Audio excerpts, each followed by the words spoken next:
Welcome to the Group Home Riches Podcast. If you have the desire to be your own boss, create your own schedule, and become financially free while at the same time helping people in need, then you've come to the right place. At grouphomeriches.com, we teach people exactly like yourself how to get started in the group home business. And on this podcast, you're going to hear their stories firsthand. Ladies and gentlemen, welcome to another episode of the Group Home Riches Podcast. A couple of weeks ago, we did a live webinar with Andy, just talking about the future of real estate and kind of learning about his career and, how to take advantage of the upcoming, in our opinion, there's going to be a downturn. And we had a very informative guest just pop in the chat. She was talking about working with HUD and shared vouchers, which me and Andy hadn't even heard about. So we had a ton of questions for her. We found out that she actually has a very promising and blossoming career. So we are excited to have her on, learn about her story, as well as the HUD shared vouchers and everything like that. Gladys, welcome to the podcast. Thank you. Thank you so much for inviting me. And we also have joining us, I know he's running around in the airport right now, but we have Gladys's business partner as well. Kevin, welcome. Hey, glad to be here. Thanks for joining us. Before we kind of get into the details and like the stuff that we were talking about the webinar, Gladys, why don't you just tell us a little bit background information? Tell us, what were you doing before you found us and what made you want to get into this business model in the first place? So before I found you, a traditional, what we call a tiger mom, I just believed going to school almost endlessly is the way to, get a good job, a good W-2 job. And I pretty much encouraged my kids to do the same thing. So after I finished very many degrees, you don't want to really know how many degrees I have. Yeah. So after I finished, I got a W-2 job. And I really focused on raising my kids, and I channeled them in that direction. But I was still struggling. I was struggling. So anyway, just like any other family, we wanted to get a primary home. So I began riding around in Nashville looking for a primary home.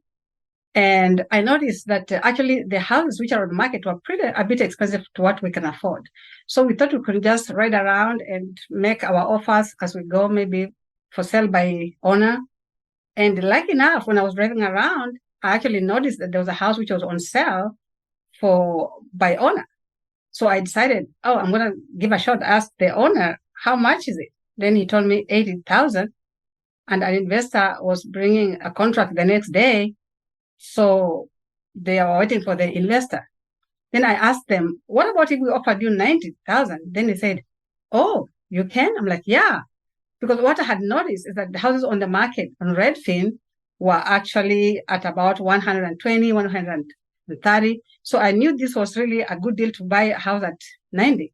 So to cut the story short, by the time we closed on the house, it appraised for 140. Nice. And I was so ecstatic. I'm like, oh, I just got 50,000 for free. Yeah. So that kind of opened my eyes. I'm like, wait a minute. It looks you can actually just get money without really working hard just by buying rightly. So that kind of got me interested into the real estate. So I knew the market in Nashville was going up because I was on Redfin every day and I saw the prices going up. So I got interested in buying real estate. And so when I was looking at real estate, I saw this big house which was being sold in the neighborhood. And they said it had some tenants who are vets. And the owner was willing to sell and the grandfather in the tenants. So I said to myself, probably I should buy this house. So I went to look at it. And to cut the story short, I actually bought my first group home license. I did not have no license, had no experience. I just learned on the fly. And that's how I got into group homes. That's the best way to learn. That's why we're always trying to encourage people to take action, right? Hey, you're going to learn along the way. You have us and the Gold Course to kind of help, but taking action is the best way to learn. In my opinion, that's the best way to learn pretty much everything. but I made a lot of mistakes because I Oh, hadn't yeah. discovered you. Well, hey, you can learn from other people's mistakes or you can learn from your own. uh, but that's another way to learn as well, right? Fumbling Yes. along the Yeah, way. absolutely. Yes. So let's rewind a little bit. So you kind of almost fell into real estate investing and then just kind of saw a good deal and ended up becoming a group homeowner. What time period was this? This is about 2018. Okay. So to cut the story short, so I'm given this licensed group home. We close on it. And actually, the owner had promised that if I was going to keep the tenants, that's when he was going to sell to me. So I promised the owner I was going to keep the tenants. But initially, I didn't know it was licensed. But then I came to realize it was licensed. So now I had to learn very, very quickly how to run a licensed home. I made a lot of mistakes. It's a lot of rules. Yes, a lot of rules. And I worked really hard because it was a 24-hour facility. So I was running this group home, which was 24-hour facility, just me and my husband. Thank God our W-2 schedules allowed it. So then I noticed that actually in this group home, first of all, it was very difficult for me to get the tenants because once the tenants who were there left, I didn't know what to do. But I noticed that in this group home, there were individuals who really didn't need the services, like they were independent. So I was asking myself, but why are they living in a group home where they're supervised? So then I started to wonder, why are they being supervised when they're independent? There must be a way for us to separate those ones who need supervision and those ones who don't. So that's actually where the idea of independent living kind of clicked in my head, that maybe there's a way to separate these two groups. And is that when you kind of started, searching the internet and then Yes, hold on yes, our absolutely. stuff? That's when I started searching the internet about how to run group homes. I didn't find much information, but when I found your website, that's when I realized, oh, so this is how to do it. So I bought that package. I think it was $179, and you opened my eyes. Yes, you're absolutely amazing. The light bulb started to click, right? Yes. Mm-hmm. Why don't you explain to the folks out there who maybe they haven't really gone through our content and it hasn't really clicked for them? Can you explain to them the difference between a licensed facility and then kind of the business model that we typically teach people how to do? Basically, a licensed facility, you have to be giving some services. So really the licensing part comes when you give the services. But if you are not providing any services, then you do not need to be licensed. And that I learned also by searching your website and reading every material that you had, because essentially you're just a landlord. You're just only providing housing. Bingo. That's it in a nutshell. And then with your current properties, how many, is it still just the one licensed property? Do you still have that? No. Actually, after I read your website every day, I realized I needed to transition. But let me go a little bit back. Sure. When I was running the licensed facility, it was very, very involving. It was just me and my husband really running it 24/7. So by good luck, he happened to have a job where he could go to work at 6 o'clock, come back by 8. So by that time, I would be taking care of the tenants, giving the meds. Then he would be at home from 8 to about 4 o'clock. Then I would go to my W-2 job. Then I'll come back around 4. Then he would go to his second shift. So it was really hard. We didn't have time to do anything. We worked really hard. And we did that for about 3 years. We couldn't visit our kids. We couldn't do anything. We couldn't go anywhere. We were really tired. My husband was suggesting we just close it down. But I told him, no, I think there should be another way to run this. People have been doing this for a long time. There should be another way. So when I stumbled on your group home model, I'm like, this is what I want to do. This is what I want to do. I want to free my time. I only want to provide housing. I do not want to provide any services. And that's when I aggressively decided that I'm going to transition my licensed home into an independent living home. And in 2021, in about October, I transitioned. Excellent. What's the quality of life like compared, running the independent living homes compared to the licensed facility? A licensed facility, if you're an owner operator, it is work heavy because you have to do everything. But unlicensed facility, for the most part, you can just outsource. If there's anybody who needs any services, you outsource it. So you're essentially just a landlord. So you have your time back. The biggest thing that you have your time back, and also you can scale, because when you're a license, it's very difficult to scale. But your model is very amazing. You can scale. You can have up to 20, 15 homes, and you don't have to spend so much time. So I definitely advocate for the unlicensed if you plan to scale. But if you don't plan to scale, then probably the license route is the way to maybe make more money. Yeah, definitely. There's advantages and disadvantages to each model. And I think you hit the nail on the head. With the licensed route, you can, per property, 100%, your revenues are going to be Off the charts. crazy. Yeah, they're all exactly off the charts, right? But Mhm. people don't take into account the amount of work that comes along with it. And for a lot of people, like the work that to get it started, there's usually a lot of paperwork that goes through the licensing process and everything like that. I guess you were able to acquire that with the purchase, it sounds like. Actually, I didn't have a license, but guess what? The state did not have any place to put these residents. So they just had to work with me. Really? They did not have a choice but to work with me. I learn on the go with no license until I get the license. Because for the most part, the state don't know where to take these residents. They don't know. And did you have experience in the field? Like, did you have medical experience prior to that? No, zero medical experience. And did you guys have employees, or you and your husband were doing it all? We were doing it all. The reason we decided to do it for the most part is this. We did not want to get in trouble with the Department of Labor because there is very strict rules with the Department of Labor regarding employees that you require to stay in a home, for 24 hours. They pretty much want you to pay them for every hour. And if you do the math, it's like about $7,000 a month per employee, even at minimum wage.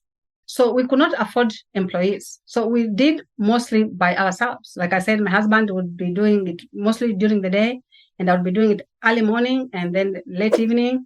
And, we actually moved into the group home basement. Yeah, we moved into the group home basement just to make it a little bit easier on us.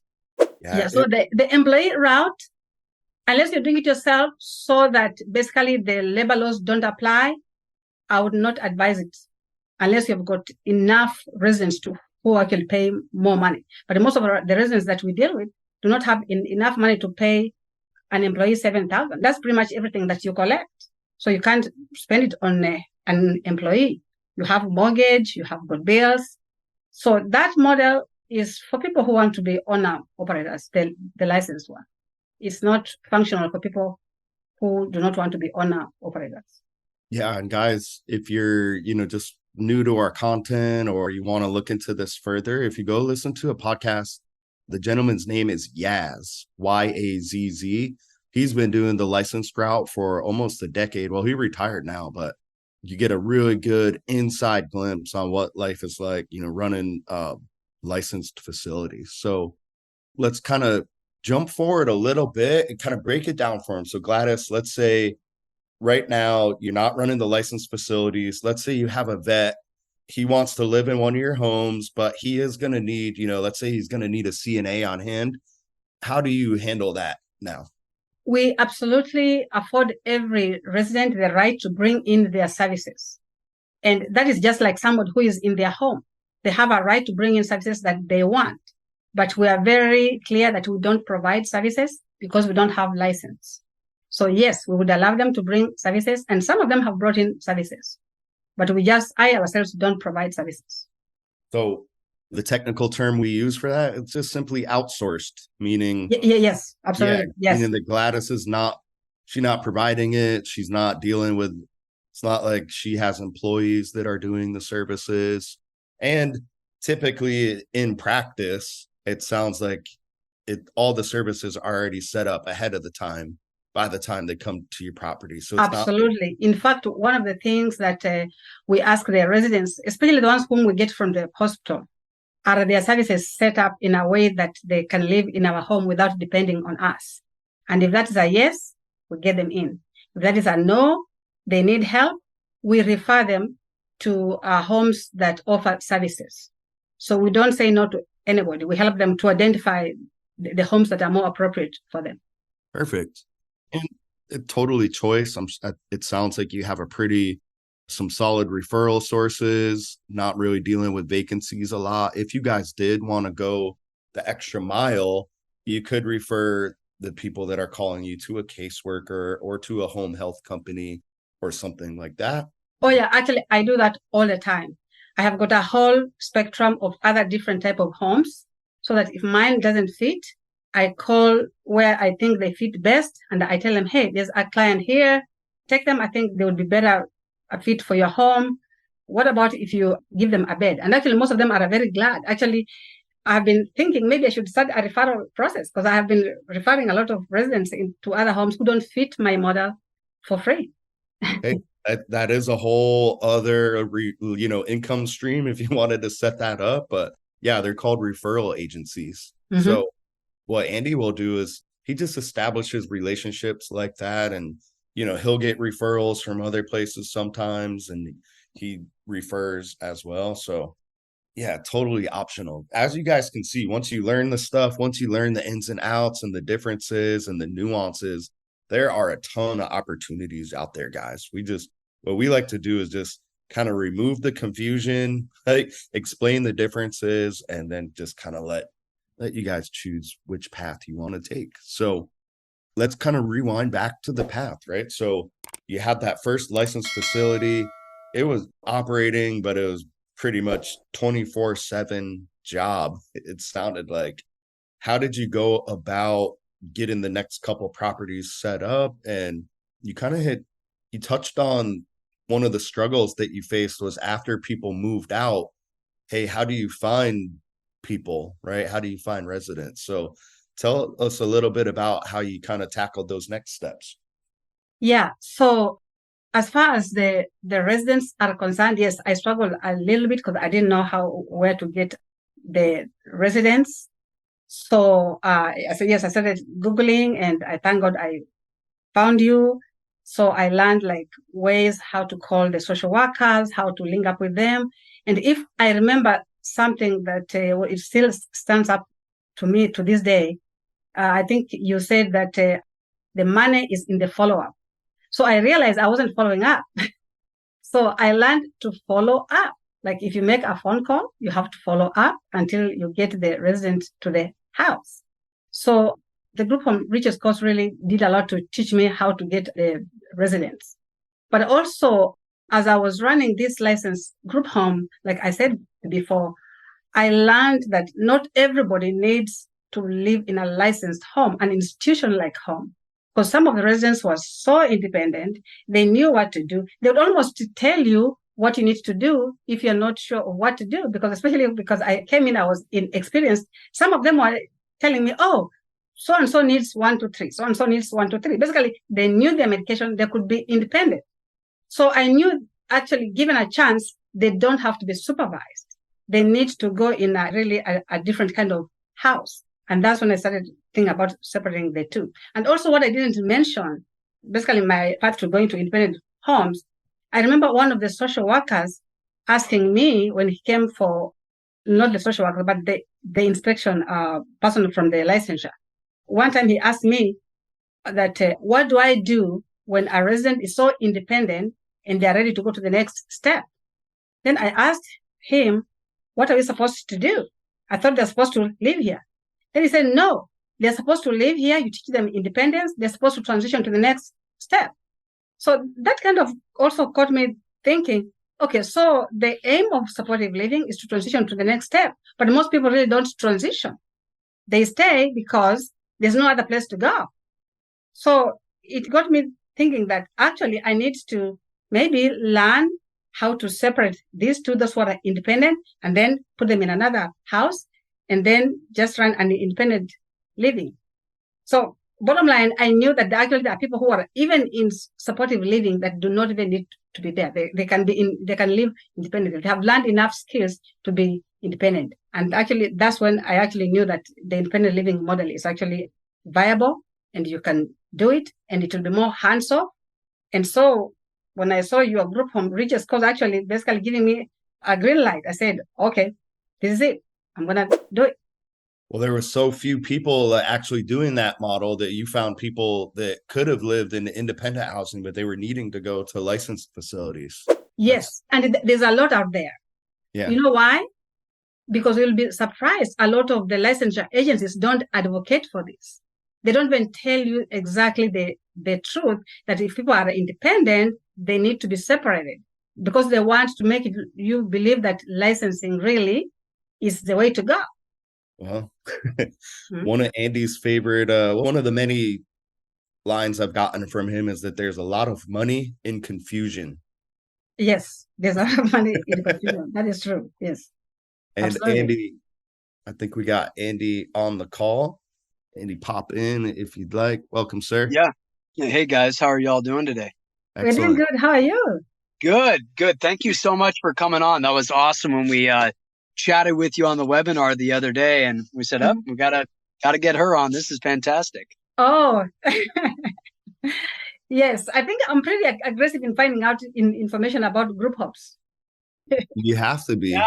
I actually love it because that's when you can be able to fight some of the local jurisdictions.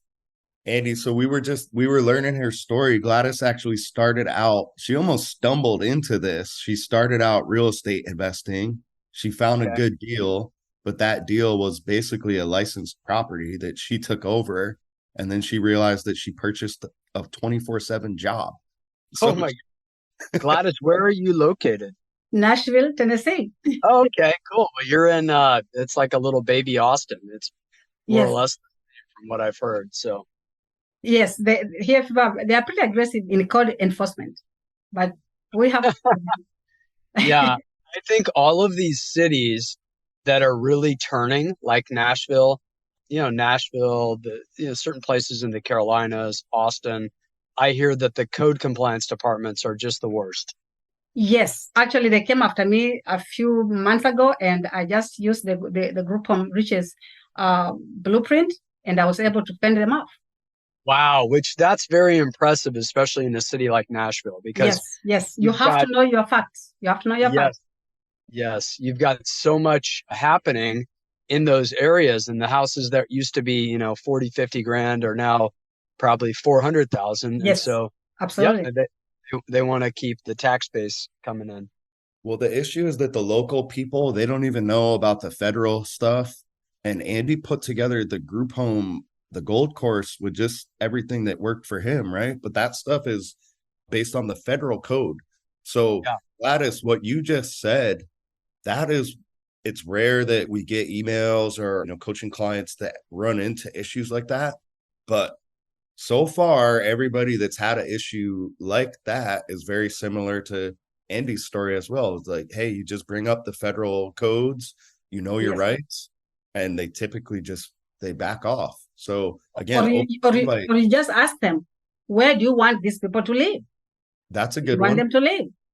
You want them to continue being under the bridges? Don't you think it's better for them to be in my house, which is very nice, very clean, very well maintained, nice neighborhood? What did they say what were you violating? What was like the code that they said that you were violating?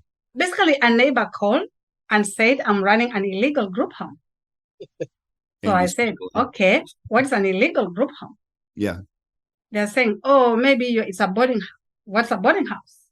This is basically just a group of individuals who are disabled, who are living together. They can take care of themselves, just like any other family. Is that a problem? They're like, no, because a neighbor called. I'm like, well, federal law allows people who have disability to live up to 8 in a house, in a single family house. So initially they were very kind of aggressive, but when they saw actually I knew the kind of the rules, they kind of backed off, and they told me they're going to make it possible that I can operate without being harassed. So they just told me to upgrade the electrical, to upgrade anything that looked that maybe it's a code violation, which I did pretty quick, fast, and efficient. Then I asked them, what next? Then they said, I think you're okay.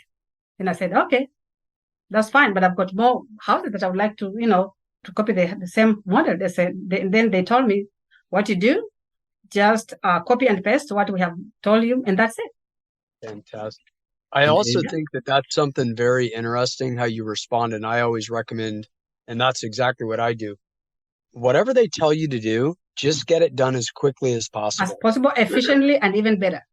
Yeah, you get it done quickly and then you get them off your back.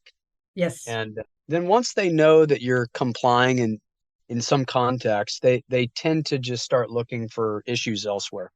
Yes, absolutely. Yeah. And, they were really very excited because I told them, I want to make sure that every person in this city is housed. Is that a big problem for you? I thought I was solving your problem. So you should be helping me instead, not really listening to neighbors, knowing that there are federal laws that protect people with disability. Yeah, so it was kind of interesting. So I'm not expecting any problem because to me, it looks like now they gave me a ticket to basically scale up my independent group homes. Unbelievable. Andy, your experience was pretty similar to that, right?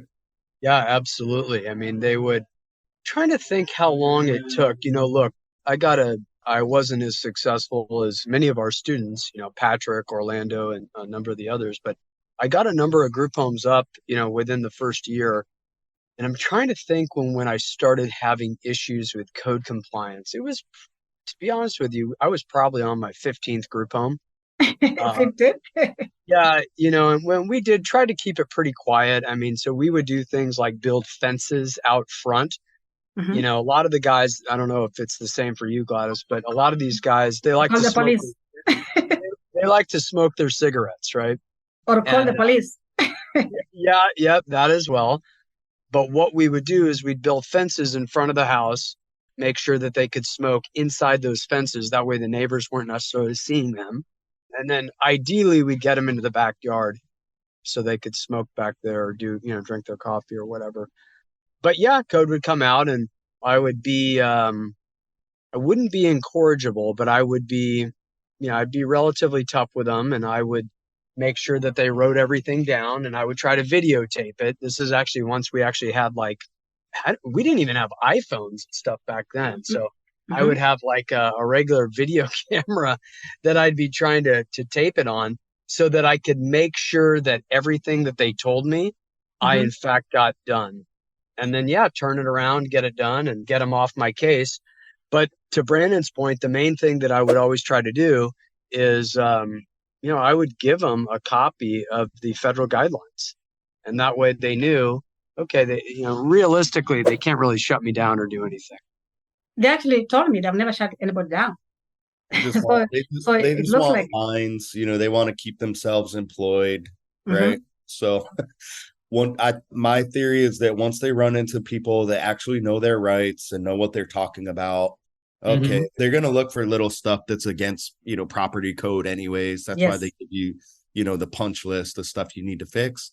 And then they're just going to go harass people whose, grass is long. That's much easier than dealing with, like a federal lawsuit and getting fined and things like that.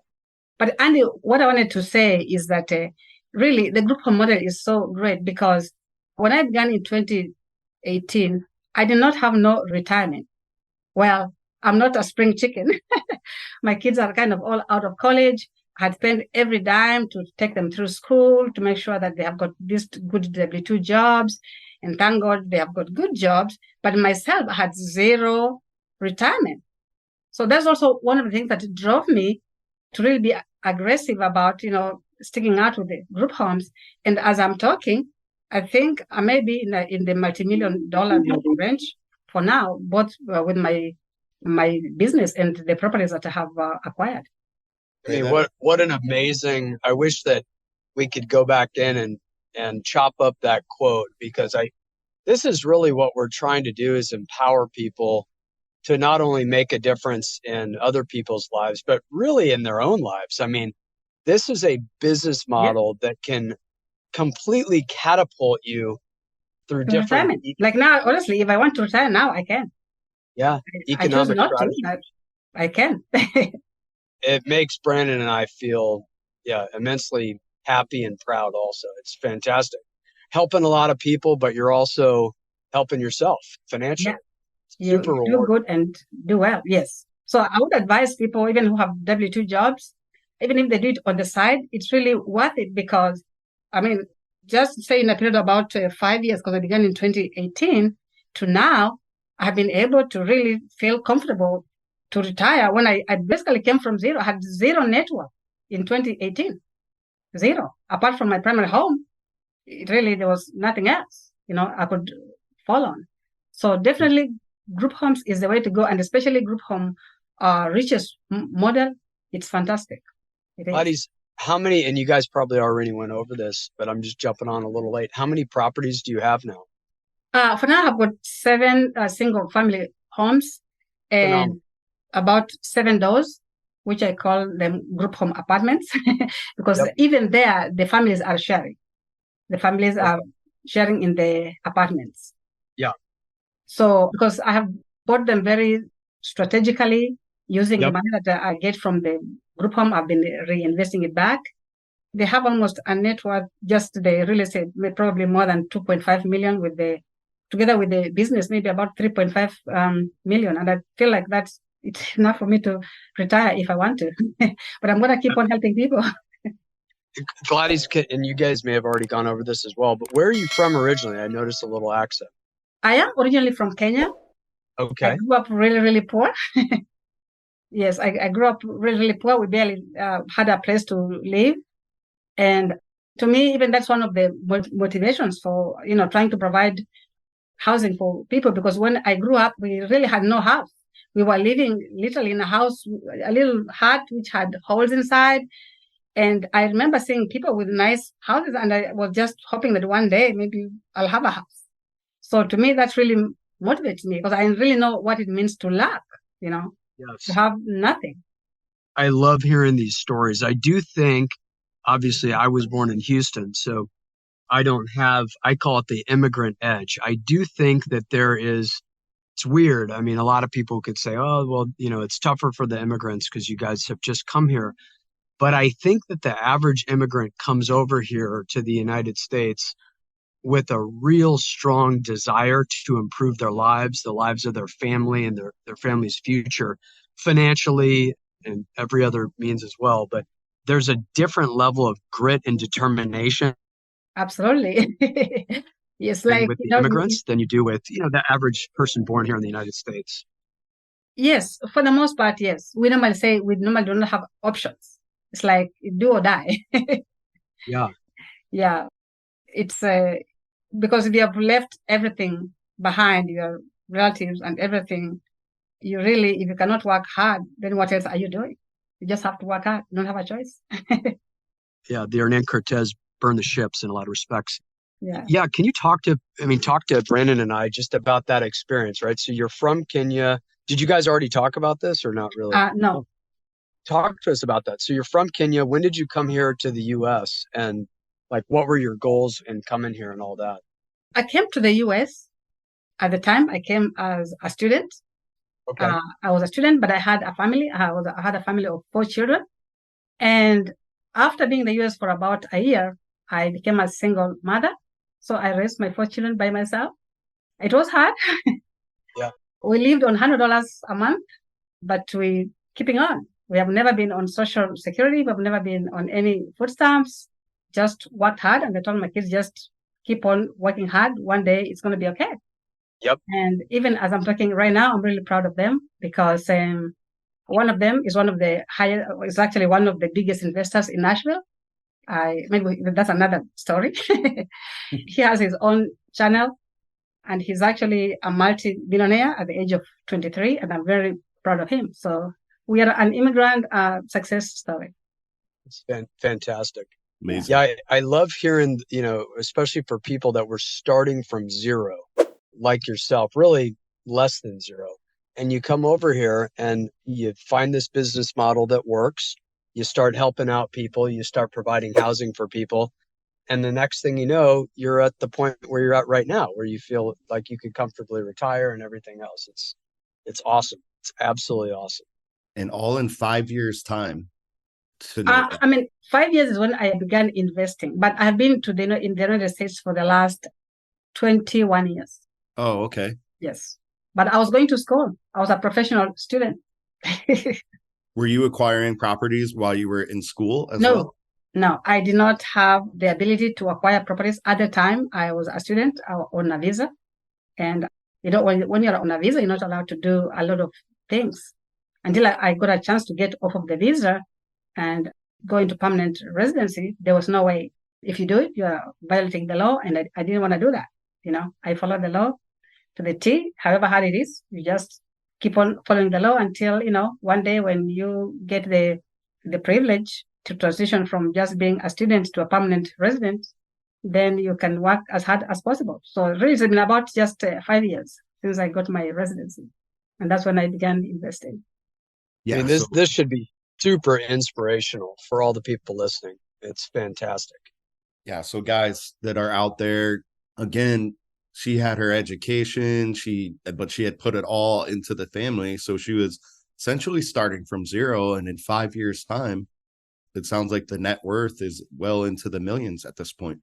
Yeah, absolutely. I thank God. Unbelievable. So yeah, for the folks in our school group or emailing me, oh, I want to start, but I can't get going. Like I need to have a ton of money first, or I need a government grant, or I need financing. No, you don't. No, you don't. You just need to recognize the opportunities that exist in your environment and take advantage of it. And if you've got guidance like Group Home Riches, follow it to the T, and you'll be okay. You'll be okay. We love to hear it. And again, it's not just all about the money. Group Home Riches, the real riches are, kind of what drew you to this. You heard Gladys say she wants to house everybody. Yeah, because I grew up poor. We were really kind of houseless, maybe homeless. So it's a good thing, even if it's just a room where you know that it's there. You go wherever you go and come back, it's there. It's really a peace of mind. And I truly believe, housing is healthcare, because a lot of people that we serve, really, sometimes they go to the hospital not because they are sick, but because they want a place to go. They know once they reach the hospital, the social workers are going to help them identify a place to go. We get that feedback a lot from the caseworkers and the nonprofits that we work with, where they're the ones that are really working side by side with these people and, trying to get them back on their feet. And that's exactly what they say. They're like, how are you going to focus on, getting a job or getting your family right when you don't even have a place to live? That's why they're so desperate. They're so desperate for people like Gladys that are willing and able to provide this type of housing. Absolutely. And actually now what I began doing in my group homes, those people who are willing to transition to the next step, maybe go into an apartment or buy a house, I help them, I direct them, I show them how to buy a house. If they're ready, I help them to identify a house, and they can buy and, move to the next stage. So far, I've had one vet buy a house, and I'm very proud of that. This month, I have got someone transitioning into an apartment, and, we want to keep them there, but we know that given a chance, they want to go to, maybe be more independent. So we help them to reach where they want to go if they're willing to do that. Beautiful. And those are the real riches that I think Andy was talking about when he created this. He showed me, just all the voicemails that you get and the letters from your previous house guests, Andy. But those are the real riches that we talk about. So Gladys, amazing story. I want everyone to kind of rewind that, marinate on it, especially if you're ready to send me a Debbie Downer email about how you can't get started.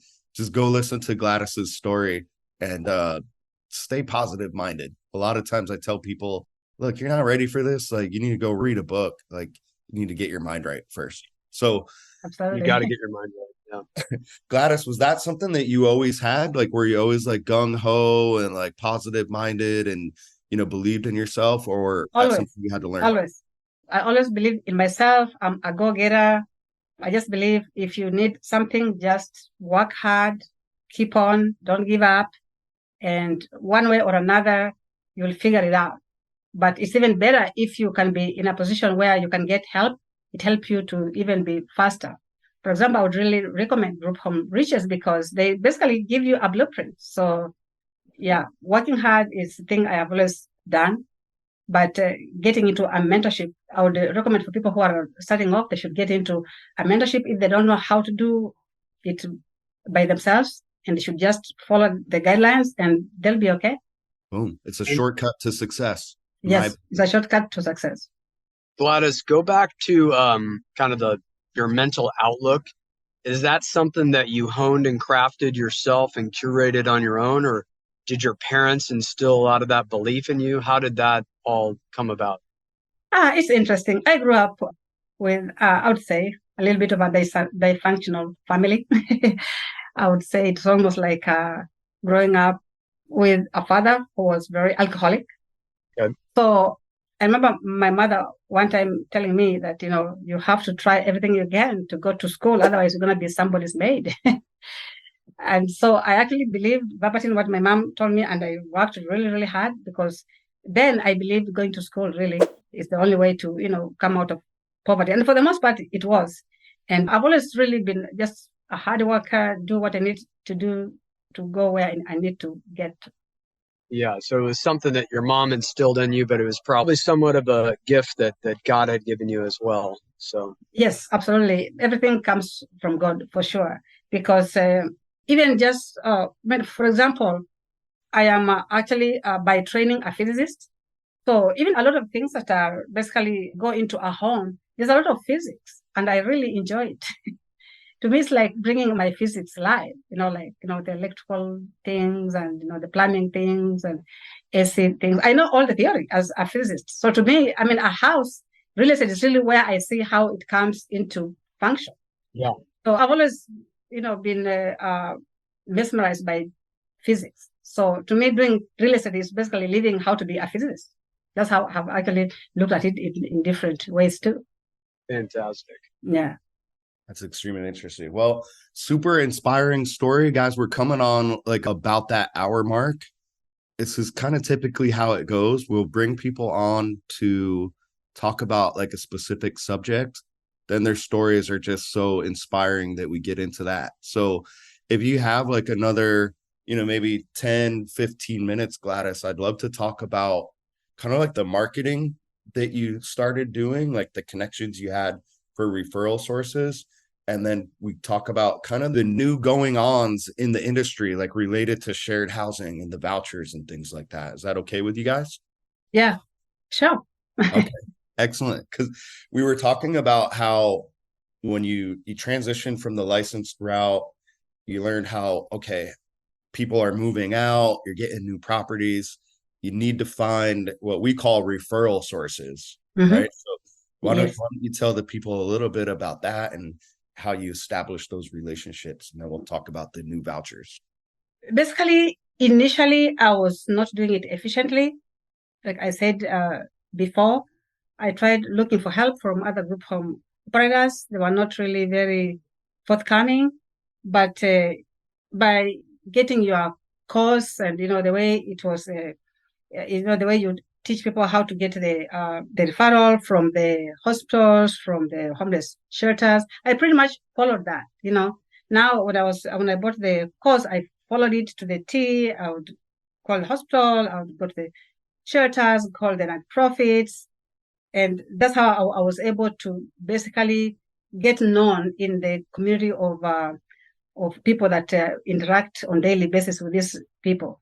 Yeah. So basically, you have to be aggressive in calling the hospitals, calling the shelters, going there, giving your cards, and doing the follow-up. The money is in the follow-up. If you don't do any follow-up, more than likely you won't get that tenant. So you have to aggressively market, but also do very good follow-up. And that's how I've been able to fill most of my rooms. That's a key lesson there. And Andy, I'll let you kind of riff on that for a little bit. And right before you hopped on, she was saying that she was marketing, but then she learned the power of the follow-up. So the follow-up, yes. As someone who's been in sales and marketing and real estate for, pretty long time, why don't you talk about that subject for a little bit? The money is in the follow-up. The That's money where follow up. the money's in the follow-up. That's where so I cut my teeth a long time ago, right? Selling pots, pans, kitchen equipment, stuff like that. And interestingly enough, I mean, I feel like I've lost a lot of my sales ability just because my life has transitioned to a different stage at this point. However, I still know all the stuff. I'm not as good as it as I once was, but I do remember, and I still am a big advocate of this. The money's in the follow-up, and something that my boss taught me, again, this is probably 30 years ago, is that 80% of sales occur after the fifth close. And so that's always stuck with me. 80% of sales occur after the fifth close. Mm-hmm. And so whether we're talking marketing or whether we're actually talking one-on-one sales, you need to get in front of the customer 5 times before you're going to be able to close them. So, and we talked about this a little bit on the podcast last week. Don't expect, if you're going to get married, don't expect to go out with your wife or your husband or your significant other the first time and then get married right away. It's just not the way things work. So you've got to get in front of people bare minimum 5 times before something's going to close. And frankly, like, look at all you folks that found Group Home Riches, right? I mean, you might have typed it into the internet and seen us on some blog or something like that, and maybe you opted in.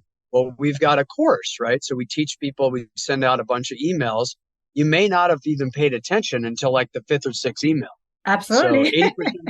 So 80% of sales occur after the 5th close. You got to get in front of those caseworkers, social workers, nurses, doctors, healthcare providers 5, 6, 7, 8 times in order for them to eventually realize, hey, you know what? Yeah, I remember Andy. I remember Gladys. I remember Brandon or whomever. And then you got to market to them again until they actually give you a call. Yes. So that's my quick riff on. Yeah, and that's the conservative number. I shared it in the school group after our webinar. We had a done for you client that we were marketing for. And you see there's a MOU attachment, which is just like a contract saying we're going to do business together. And you see that there were 44 email exchanges before that contract happened. So yeah, guys, don't get discouraged. Don't like make one phone call and then get discouraged if you don't get a contract. And again, think back to Andy, perfect example, the gold course. If anyone listening has the gold course, I will guarantee you that you did not purchase the gold course immediately. It's not like you saw one ad and then no. You sign up. Yeah, Gladys is shaking her I think head. I purchased it maybe after a year. Yeah, you had to read our emails. Then you had to go listen to interviews like this. Oh, you know what? Maybe they're for real. Then you probably messaged us a question, right? Exactly. And that's just human nature, guys. It's a marketing rule called the 7-touch rule, which in general, people, before they use a new product or new service, they have to be touched 7 times by maybe a phone call, email, marketing, in person. Those are all what we call marketing touches. Another just marketing kind of lesson that I've learned is a lot of people don't understand how big you need to go. And as Andy calls it, he calls it casting a wide net. So we're talking hundreds of contacts on an email list, for example, or Google ads to an entire city, right? Facebook Marketplace, doing everything. And we're going to get a lot of questions about like the shared voucher program and, hey, how do you do this? You'll find that when you do cast a wide net, that the opportunities kind of come to you. So that was my question to you, Gladys. Did you contact the county first or the housing authority and figure out about the vouchers, or did someone reach out to you after seeing like other marketing or actually, Brandon, I just came to know about the shared voucher recently. So when I knew about it, so I have not used it as yet, but I know it's a really possibility. So what my plan is to visit the Section 8 office and show them that hard document, because I have approached them before and they told me, oh no, we don't give any vouchers for group homes. So now that I know what I know, I plan to go back. And I believe most cities have not caught on, but if we push enough, we're going to start getting Section 8 vouchers in shared housing. Yeah, and that document that you shared with us was actually from 2021, and Yes. we'd never heard of that either. Andy was pumped when he saw that. Andy, you want to talk? You want to to the Absolutely. Even me, I was surprised. That's actually. It was incredible. I mean, you mentioned it, Gladys, and I'm like, oh my gosh, we have got to, number one, get our hands on that. Number two, get it out to all of our Gold Course members, just pretty much anybody that's on our list. But it's extremely exciting because. And very powerful because now we can get Section 8 money. Absolutely. I mean, this is enormous where this is going to go. And, you know, the other thing that's really interesting about kind of life in general, you have these ideas. So things will start out as ideas and then they kind of eventually come into existence. And they're very embryonic at the beginning. And it might take from the time you have an idea until the time that it's actually in existence. That could be a 5-year process, right? Yes. And then from the time it's in existence and it's like in the embryonic stage until it's a baby, might be another year or two. And then it takes another year or two before the thing can even walk. So again, we're looking at that document and it's from 2021. Well, for all intents and purposes, we are all at the forefront of this business. Absolutely. And it's 2023 and we're just now hearing about it. And to your point, Gladys, most of these people over at the Section 8 offices, they don't even know about it. No. So now it's our job to go out there like you're about to do and go educate them. And that may take another couple of years, realistically, before they start really catching on and believing in it. And so, you know, for all we know, it really might not be until 2025 or 2026 until this is like mainstream. Well, I think we can shorten that by, you know, trying to flash it in their eyes as often as possible and tell them, hey, look, this is hard. And I think, Brandon, talk about the other day you had mentioned we're going to try to start doing that for a lot of the done-for-you clients. Oh, yeah. We're going to take, again, guys, we're always trying to figure this stuff out as well. And it's, like I said, it's really all about casting a wide net, right? Talking to as many people as possible, developing these relationships. I mean, in theory, you don't need these vouchers to get referrals, but this is going to make it a lot easier. But yeah, we're just going to take the keywords from that document. We're going to have our team punch it into Google. We're going to dig. We're going to call people. We're going to hound them. We're going to follow up with them. And yeah, we're going to start looking for those contacts in each city where we have a client. And again, we're going to get those. They're the Housing Choice Voucher Program lists. We're going to get those and we're going to start reaching out on behalf of all of our clients and educating those Section 8 offices about the shared housing program. 100%. Absolutely. I would love to be part of that because the more we educate, the more they're going to be knowledgeable, the more they're going to allow us to get some of that. Because actually, I had been rejecting choice voucher recipients before. But now if I come across one, I'm going to go right there and show them the document and tell them, no, they're allowed to have space in my group home just using the voucher. Yeah. And we think things are slowly changing. So when we bring up the conversation with our contacts in these cities across the country about shared housing, you know, a lot of the nonprofits, they're kind of incentivized to do like single unit and single family vouchers and stuff. But we can still develop relationships with those folks and get referrals. And we've had a lot of people across the country say like, hey, they're lobbying people at HUD and, you know, government officials. They are trying to get more funding for shared housing, directly for shared housing. So that's exciting. And we're going to keep you guys updated as we learn. You guys will learn as well. Slowly. I would like to learn as much as possible. I love learning. Gladys, I encourage you, if you're not in the school group. I am. Okay. Yeah. There's people are out there. Yeah, they're following up after that webinar and posting what they find. So another really cool, it's a private group for our Gold Course members. But yeah, there's thousands of people out there all learning this stuff and teaching each other. So we're excited about it. If there's anything I can do to help any of your members, maybe the students, let me know. Oh, they'll be asking you questions in there for sure. Yeah. Yeah, I mean, it's really inspiring. There is a lot of nuance to this stuff. There are some technical things that you're going to learn with experience, but in general, it's a pretty simple business model. And it's all about, as we talked about previously, taking action, right? Like you don't need to know the specifics of HUD vouchers and everything that we just talked about. There's a lot of stuff that you guys can do, and we've seen people literally within a few weeks, they get their referral sources, they start talking to landlords, and they get started. It's not like you have to have the funds to purchase a property to get the. There is plenty of people out there who are unhoused, plenty of people who need housing. And this is the thing, most apartment buildings reject these people, but where do we expect them to live? They have to live somewhere. So we are basically doing a very good service and making sure that individuals who are rejected by everybody else, we're giving them a chance to be in a house. Yeah. And a lot of it comes down to just education and misinformation out there.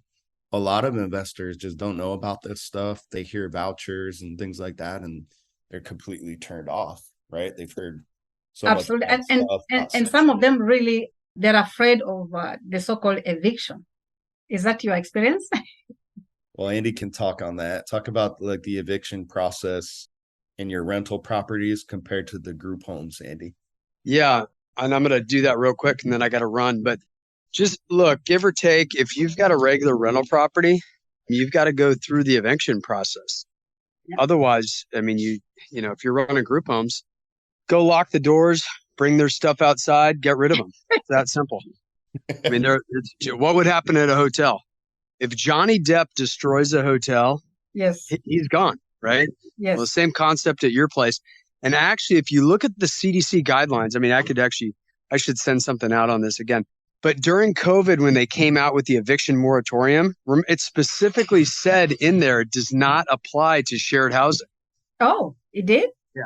And it didn't say shared housing. It said, congregant living or something like that. But the point is, or shelters.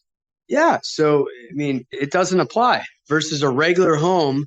A lot of people, obviously you could always take the law into your own hand, but a lot of people, they were in a bad situation. Absolutely. Yeah. I have nightmare stories, secondhand and from our students. But I've actually realized in the group home model, you can avoid evictions for the most part, especially if you go with the idea that you really don't want to evict them. Just want to, if they're not a good fit, you want to try help them to get to their next better housing choice. Correct. And, on that note, one thing that we've had a decent amount of success with over the years, and we still do it. But look, there's other operators in your town. There's other group home operators. There's other halfway home operators. There's other assisted living facilities that can find a way to bill Medicare for these people for who knows what. Call them up. And 9 times out of 10, they'll be more than happy to come on over and take those people. Absolutely. So in that way, you really don't have to deal with evictions for the most part. Because if you approach it that, okay, if this is not a good fit, I'm going to help you. And you do help them.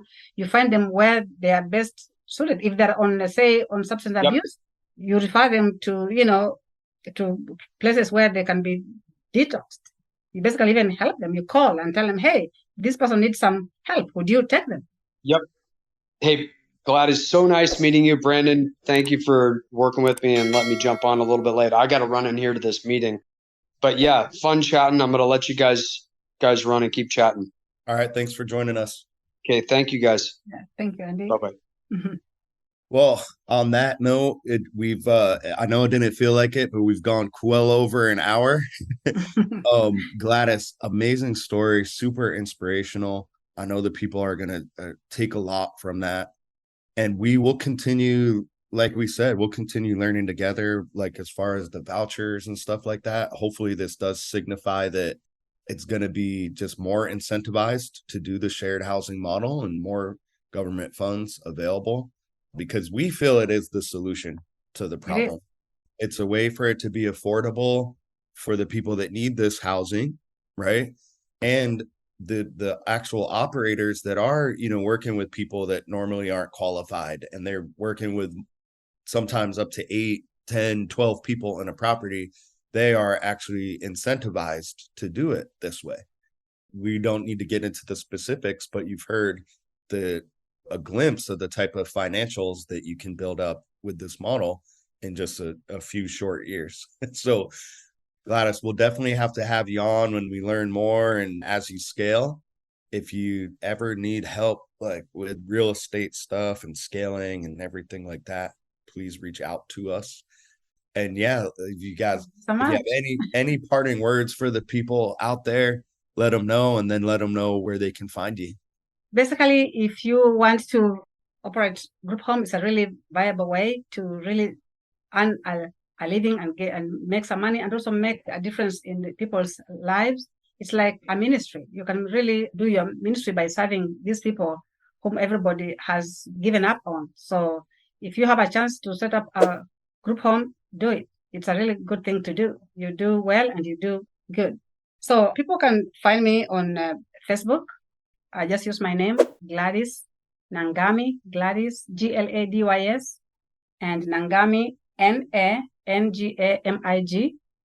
And you can also just Google Group Home Nashville. For people who are looking for a place to live, you can go online on Google, just Google Group Home Nashville, and there is a phone number there that you can call, and we'll be glad to give you a very wonderful house to live in.